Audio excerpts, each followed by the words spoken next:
Hey, thanks a bunch for clicking on this episode of Blade Runner Tool Sharpening's Before and After. A gentleman just brought by his uncle's United States Air Force survival knife. I can only imagine it's a K-bar. So, I don't know if this is the correct sheath for this or not, but we're going to go ahead and clean it up for him anyway. Wow. We've got a busted off tip. We got some rust issues here. all the way along. So I'm gonna have to take off the black, I'm afraid, unless I can get away with it, getting most of the rust off without.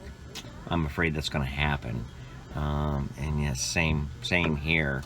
I'll try to take as much of the rust off as I can without disturbing the black, but we'll show you our results when we return.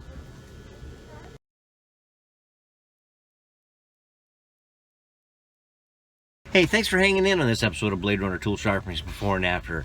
That Vietnam era U.S. Air Force survival knife that his uncle kept with him.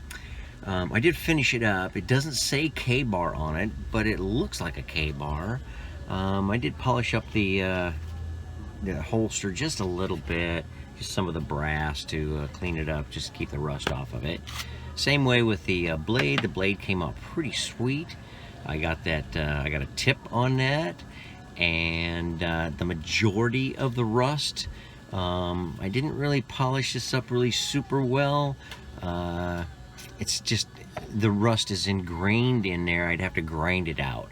So he wants to use this hunting, so maybe when he brings it back next time, we'll take a little more of that rust off of there, if there's even any left after he's been hunting with it. I did put a little bit of food grade mineral oil on this leather handle. I spiffed up the buttress or the pommel there, and the finger guard.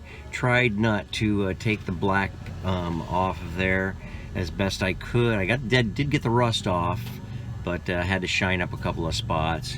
And for him taking out hunting, I think it'll do the trick. And that's what makes the world go round here at Blade Runner Tool Sharpening's Before and After. Hey, I hope you enjoyed this video. Give us a like and share our Facebook page. Like and subscribe to our YouTube channel and now our Odyssey.com channel. And remember, with Blade Runner, there's never a dull moment.